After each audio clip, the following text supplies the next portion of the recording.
Welcome, everyone, to the ExecuBalance podcast, where we dive into what it looks like to have balance in our professional and personal pursuits. I'm Chad Crow. I'll be your host for this episode. I'm also the CEO of Techwit Digital and father to 4, husband to 1, so I know what it's like to have a crazy schedule and struggle to find balance.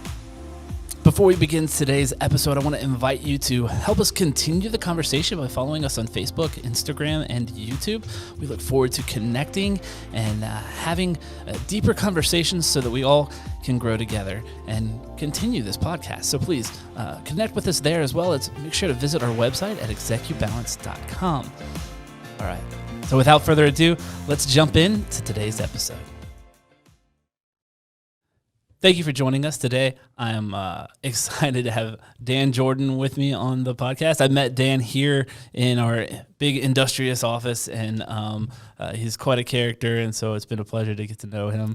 Dan, thanks for joining us. Oh my gosh, I've been waiting months for this. This is the greatest thing.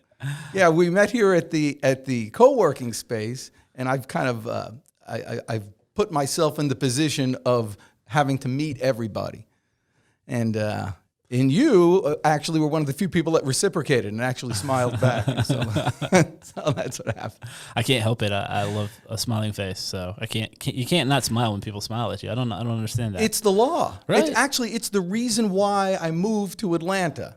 I'm from New Jersey, and I used to play this game. I never quite fit in because I'm generally a happy guy.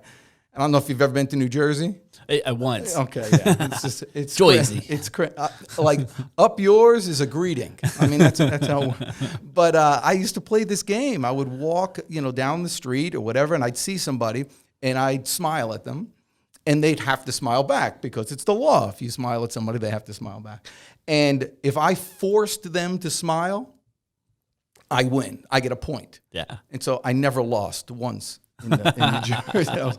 But I came here to visit a friend to Atlanta, and first day I'm here, I'm walking down the street, and somebody walking the other way said hi and smiled. I'm like, I got to move here. Yeah, I'm challenged. Yeah.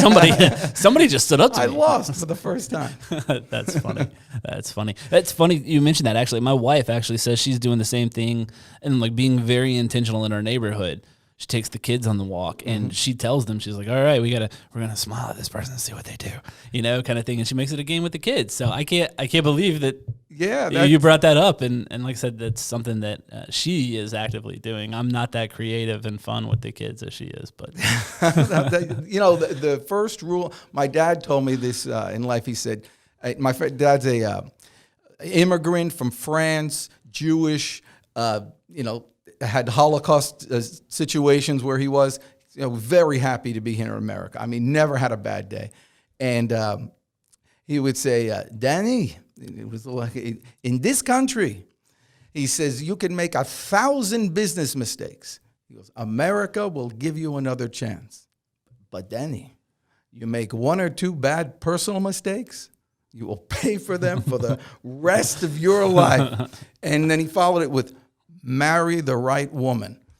And so you did. Yeah, absolutely. Absolutely. No argument for me there. That's right.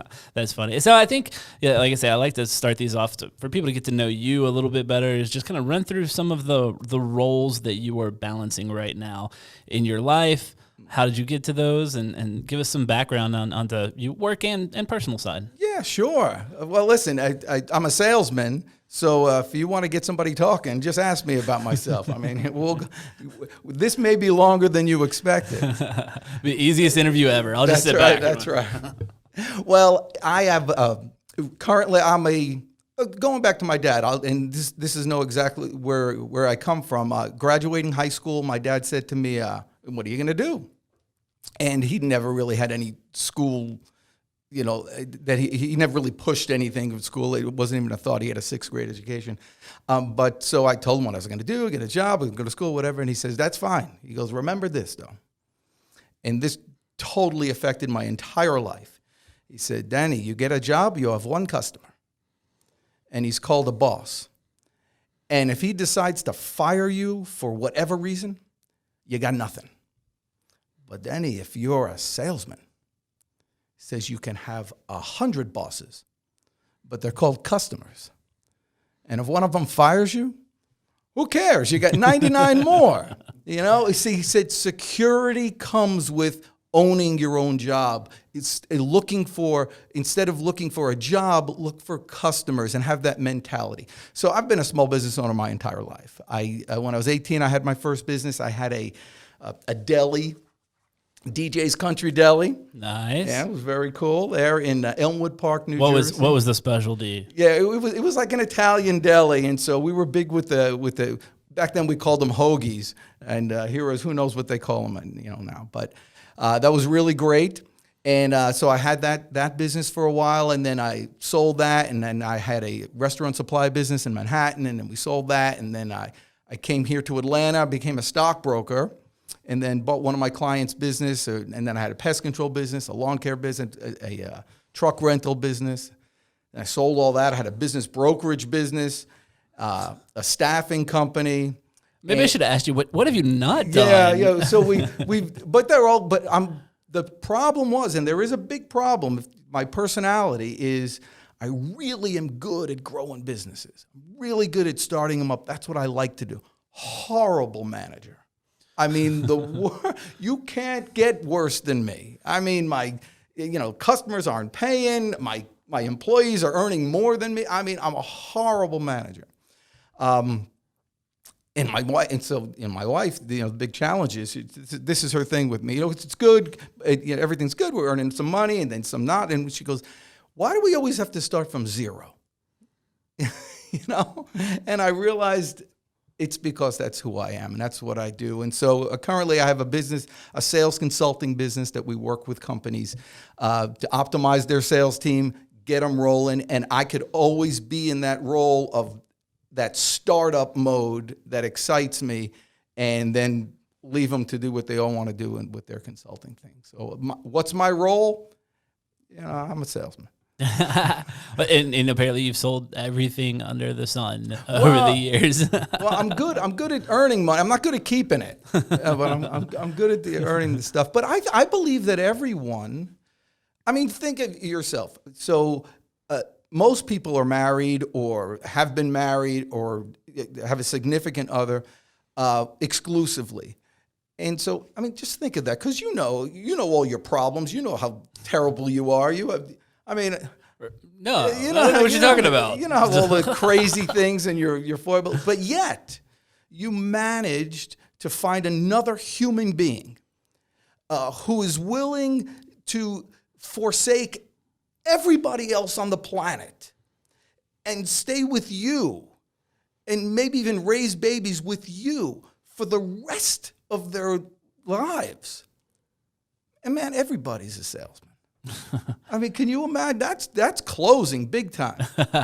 Wow. And so I bring that into all aspects when I deal with my clients. Yeah, and God knows the wife had to be sold on me, man. Yeah.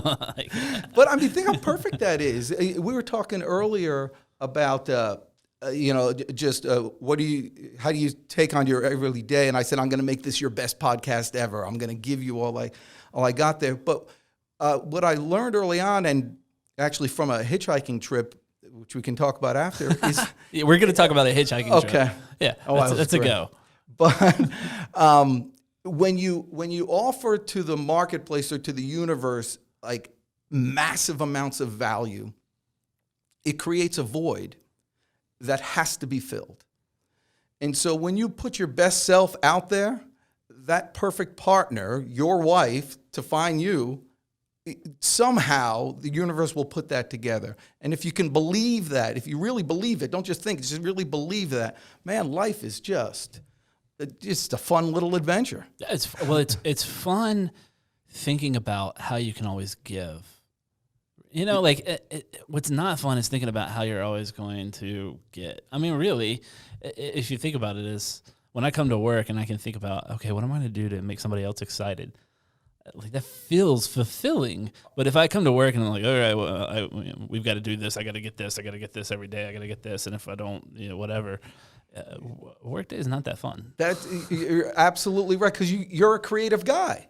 We've been created. We're beings that like to create. That's what we do. So if you're thinking in terms of how do I get, you cut up all that creativity goes right off. It's gone.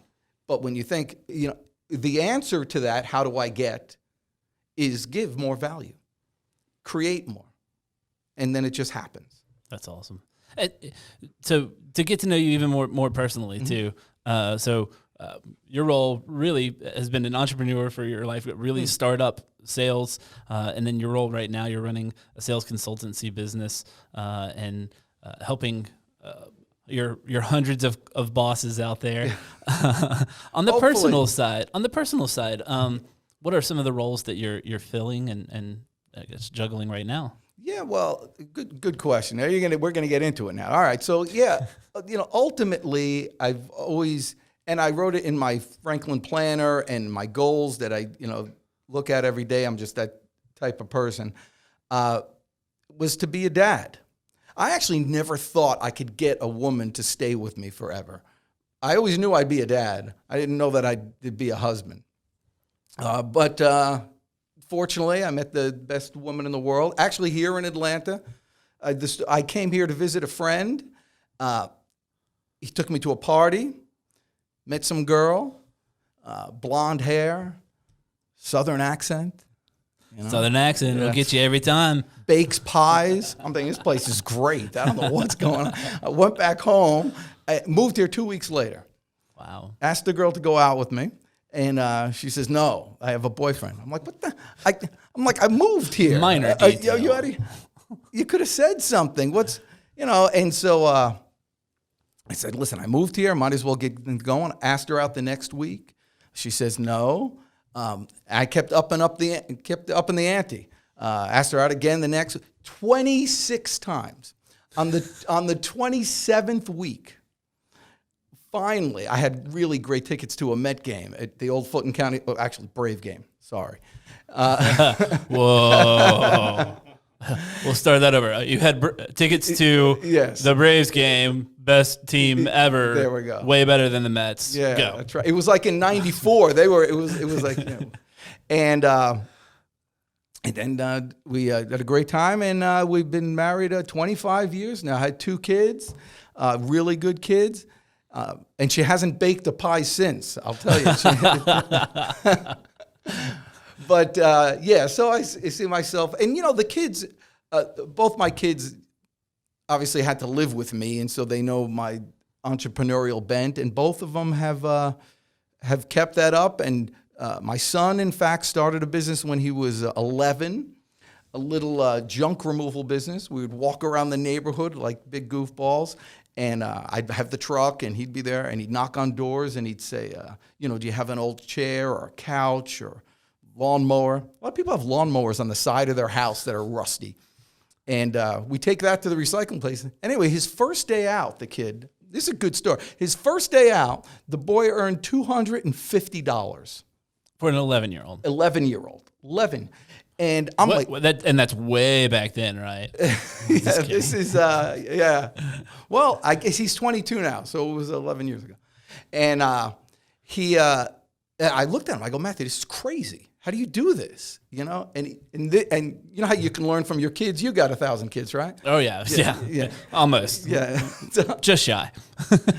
He looked at me, he says, Daddy, you just don't understand. This is what he said to me. I said, I said, enlighten me, boy. And so he says, you think these people are giving me, their chairs and couches and lawnmowers because they want to get rid of their chairs and couches and lawnmowers. And I'm like, I think I said, duh. I mean, that's what... He says, no, Daddy.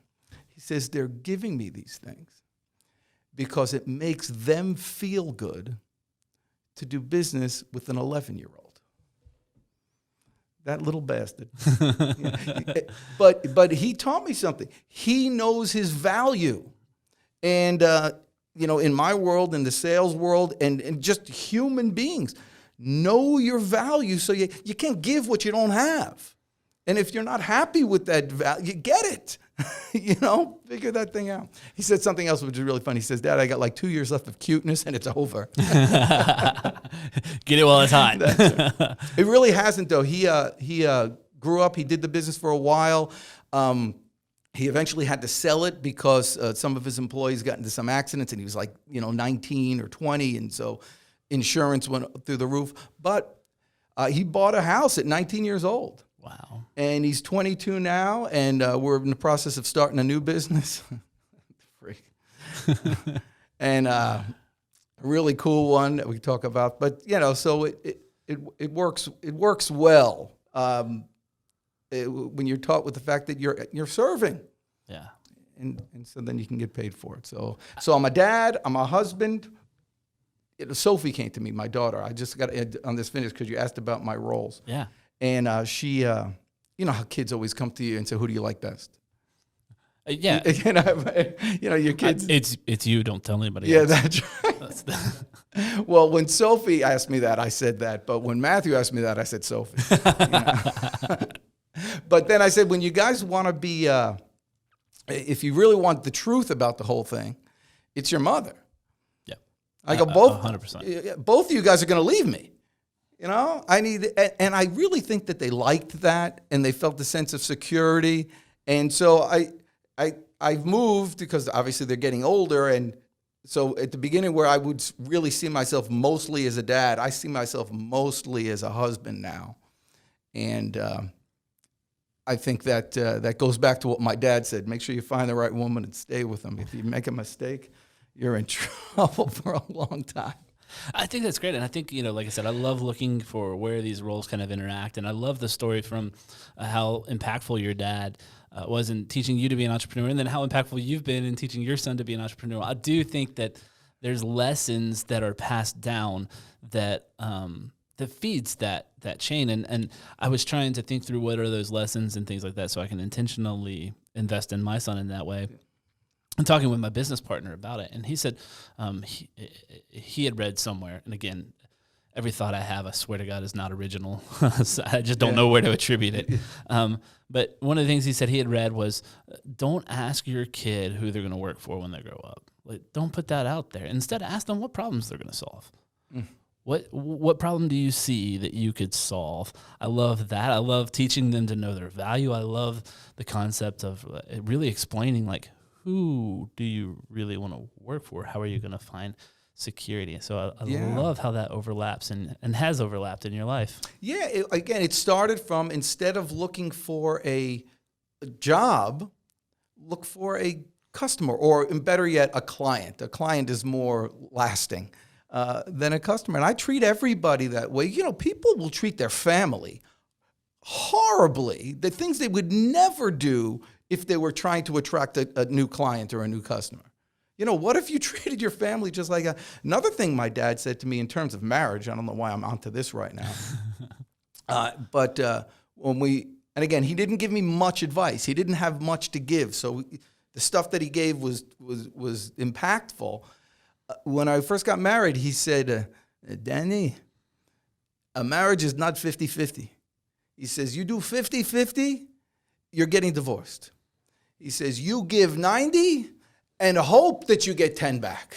That was his thing. And to his credit, he said the same thing to her.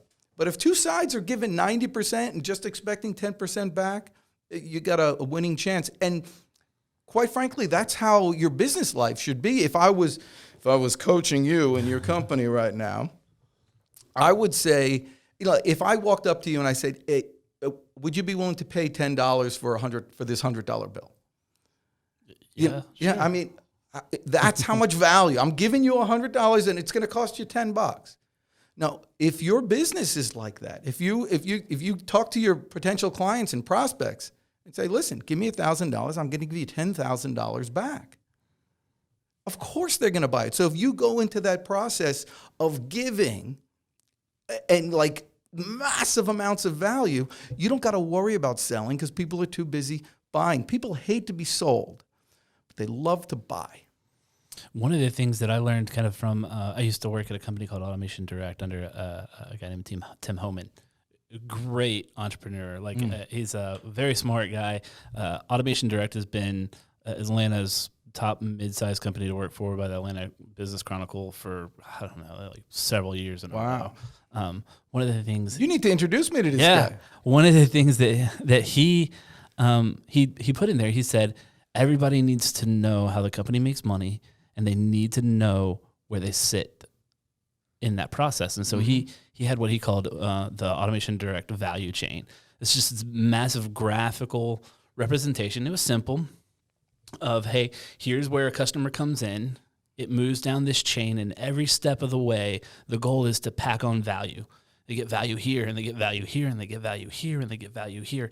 And our goal at the end of this is to give them so much value at the end of this value chain that they're excited to jump back in it. That's exactly right. Can you think of any reason why you wouldn't want this? They can't say yes to it. That's really mindset.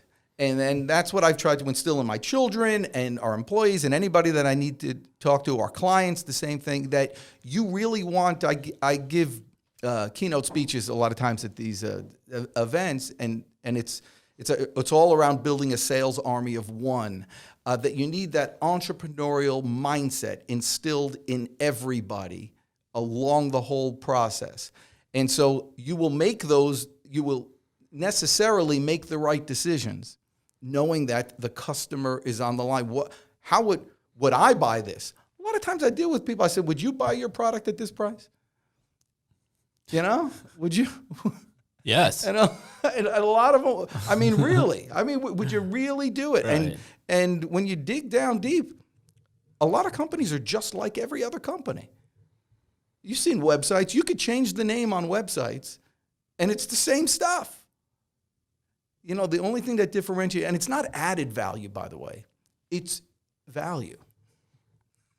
We're not giving you something, that's what we do. It's added value. Yeah, and if everybody in the employees above that mindset.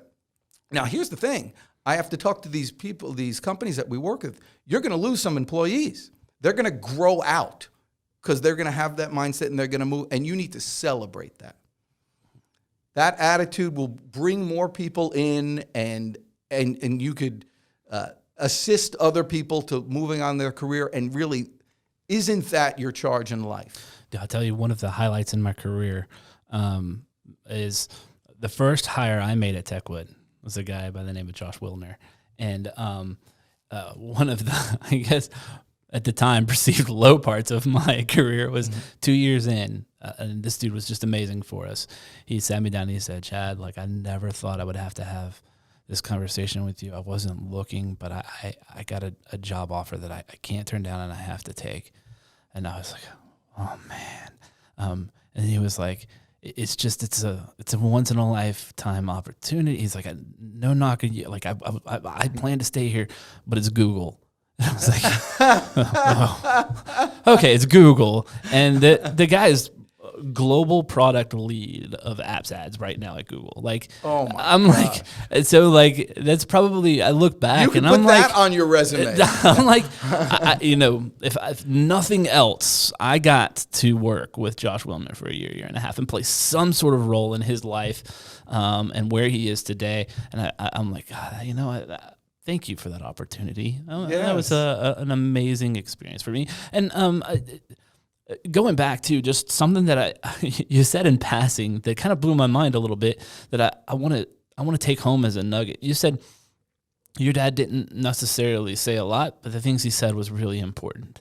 I think that's a lesson for me, in that there's so much I want to teach my kid, and I try to reiterate and say things and be very intentional about it, but I'm almost intentional about too much, and at the risk of losing what's really important. Well, there's only a few real important things, and everything can build off that. When you send your kids to school, I told my children this, as I was told this. You're going to do well. Obviously, you're a smart kid. You're going to get good grades. You're going to get awards. You're going to come to me with trophies from sporting events. You're going to do all those things, but nothing will make me prouder and happier than for me to talk to the teacher and her secretly tell me something nice you did for somebody else. It's all about character. It's all about the values that you instill with them. And with that good character, only good things can happen. We had both the kids used to.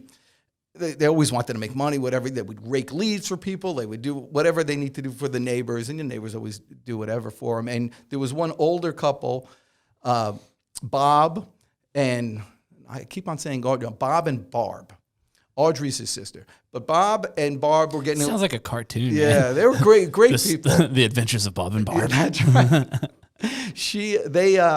They would always have them come over and do. And then one year they had them come up, both the kids, I think Matthew was 13, Sophie was 10, and they would put up their Christmas lights every year. It's, they couldn't get on the roof anymore, and so here's my little kids climbing on their roof. But he was so confident from 11, doing all this thing for people that, by the time he was 13, he was a grown-up already. He just like, what's going on here?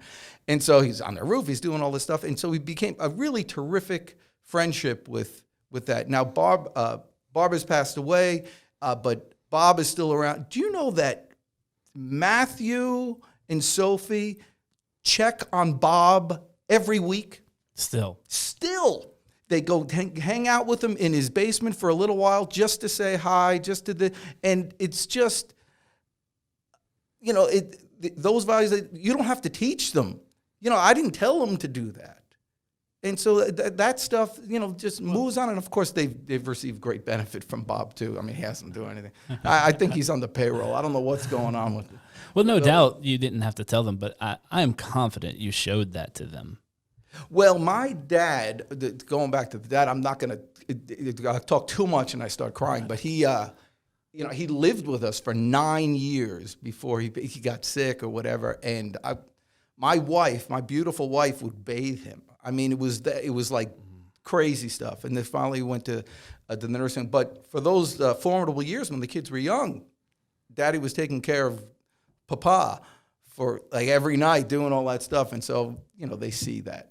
Absolutely. But and people, kids see a lot more than you could ever say. So that's two-edged right there. They'll see good things, but they'll probably see a lot more bad than you think too. That's right. So, yeah. And they're quick to catch you on that stuff too. As we talk about how your roles mold and merge and all of that, I've noticed several references and several things that I think is probably one of the most overlapping things I see in your life, and it's this thing right here, right? Your little planner. Yes. Talk about how important is that, and how do you stay organized with all that you have going on professionally and personally using this tool? Well, this tool is the Franklin Planner. I mean, this is such an old school type of thing, but I get joy out of checking things off. Like, it's just like my thing. So I always was a list guy. I'd put wake up. I get to check. We're winning. Yeah, you get your point for the day there. Well, I'm looking at I have 3 things that I put every day. Journal, floss and brush, and work on goals. So I got stuff, so I have to do my journal. You got to check it off. If you don't write it down, you won't do it. You got to, and the journal, a little journal, keeping a journal. I have, when my kids were born. I have it when I bought and sold businesses. I have like these major events and how I was, and if you read back on your journal, it puts you back there, and it gives you just like total perspective. And so, yeah, this has been something that I've been using for years and years and years. Probably the biggest impact on my life, however, was a hitchhiking trip that I took. All right, yes, here we go. We're on the hitchhiking story. Okay, so, and this, I had my DJ's Country Deli. I had that store for like 4 years. And my friends started coming home from college. And, I had gone to some parties here and there or whatever, but they had a totally experience that I didn't have. And so I decided, listen, I gotta find myself. I don't know, I'm 21. Like, what am I? I don't know who I am. I don't know what's going on. And so I set the store up with a manager. And I said, I'm taking off just to find myself. But I was going to do it right. Took no money. Just got jobs along the way. And the goal was just to meet as many people and, become whoever I was going to become. And you talked about intentionality. That was another one that my dad gave me. he's at the beginning, he said, Denny, in this country, it's not what you know, it's who you know. And then a couple of years later, he came to me, he said, Denny, remember that? And I said, yeah. He goes, forget about that. And he said, your job is to become the person that other people want to know. Act like the person you'd like to become, and you'll see that person in the mirror. Now, I couldn't do that where I was because I was in my own town. I had my own store. I was, you go away to college to invent a new personality. I couldn't do. So I decided to do this on this hitchhiking trip. And it turned out to be 8 months on the road, sleeping on the side of the road, staying at youth hostels. And I went all over the country, and it was like the best. I still use experiences and tools that I learned on that trip. Getting a ride from somebody, that's a sale. You got to look a certain way. You would think that you could just, where do you go? But the first thing, where do you go? So you know where you go, by the way, if you ever want to picked up? Because you can't go on. You see people on the highway here on 285. You're driving, 55,000 miles an hour. Who's going to stop to pick you up on the highway? So it's crazy. See, if you want to get picked up, go on the on-ramp. And walk up the on-ramp. And if you get to the end of the on-ramp and you don't get picked up yet, what do you think you need to do? Go back down. You're crazy. You're not going to get on the highway. It's the same thing. If you're on a certain track in life, or if you're looking for a particular, target market, and you don't get it right, you go back down, start all over again. Keep on these sales skills go forever, and then you gotta look the part. So what I did was, first of all, you ever see someone on the side of the road, you're worried, they're going to smell, they look like a bum and all that. You got to change the way you look. So I got myself a backpack. And so all of a sudden I changed myself, from a bum, now I'm a traveler. This is the greatest thing in the world. And then I went the extra mile, did a little extra thing, and I went to a pawn shop and I got myself a guitar case.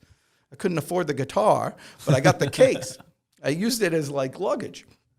And so now picture me. I turned from a bum to a traveler. Now I'm a traveling musician. I'm an artist. Yeah. I mean, what's more harmless than an artist? And I probably have good stories. And so now I'm increasing my value. I mean, pick this guy up. He's probably got something to talk about. He's clean cut. I had my hair short. I had, army pants on. I just tucked my shirt in, had my backpack. And so, I mean, these skills, when someone, first impressions are big. In business or in life or in meeting somebody, first impressions are big. So I wanted to create that kind of welcoming impression. And man, I tell you, I got so good at it. There was a point where I didn't stick my thumb out after like the second month. I mean, I didn't have to do that. I wouldn't accept a ride if it didn't come with food. I was good. I mean, people were picking me up, taking me to their houses, letting me stay overnight, driving me to new places. I had one guy who took me to a truck stop and waited there for a truck to pick me up, and he took me from like Texas to North Carolina, in a truck, and it was like the greatest experience finding all about these people, and those skills of making those first new impressions are still, I mean, I think about them literally every day. I got to tell, here's a fun story. So I was in California, I haven't told the story in a long time, but I was in California, and somehow I wound up in Los Angeles. I was in South Central LA. It was a bad part at that time, and I was about to get mugged. I don't know why. I was walking, and it got to the point where I was walking in the middle of the street because there were people on all the corners, and I felt them converge, so I had a plan. My plan was to drop my backpack and just run. And just as I was about to do that, somebody pulled over. He says, you're about to get mugged? I'm like, I can see I'm getting. He says, why don't you get in the car? So I got in the car, and he drove me to a train station, and I hopped on a freight train. A freight train, like is this the coolest story ever? on the coupling. So I'm sitting on the coupling. I took that train from Los Angeles to El Paso, Texas, on the coupling. freezing in the night. And then while halfway through, there's certain places on that stretch, at least at that time, in whatever B&O Railroad or whatever it was, where there's only one lane. So they have these little kind of cutoff lanes to let another train pass. And so we were on one of those cutoff lanes, and we were stopped in these orange fields. It's beautiful. There's orange fields. All of a sudden, I hear some rustling. I think I'm alone on the train. There were like these carloads of vehicles. They were moving vehicles from somewhere to somewhere. And about a dozen or so, I guess they were illegal aliens, Mexicans, were sitting. I'm freezing on the coupling. Here these guys are like in the car, with the heater on, having a good time. We listen to the radio. Anyway, they break out of these cars like players out of a dugout, and they're running and they're grabbing a bunch of oranges, and then they go back into their. So if you get a new car and it smells of citrus, that's what it is. That is crazy. Yeah, that was awesome. And then we went all the way to El Paso, and then we got kicked off. Me and my brethren, and I physically remember all of us running away from. They called him the Bull. The Bull. He drove a Ford Bronco, and he would kick everybody off the trains. I guess it was a common occurrence, and we were all running. Me and all the other guys were just running, out of the train station or the rail yard into wherever, and I just remember grinning so loud, so far. My ears were getting wet. I was the happiest I think I ever was. That was like a really great time because I knew I had a story that I could tell for the rest of my life. You had an adventure. Yeah, I mean that's it. I think. What an adventure! I think that is.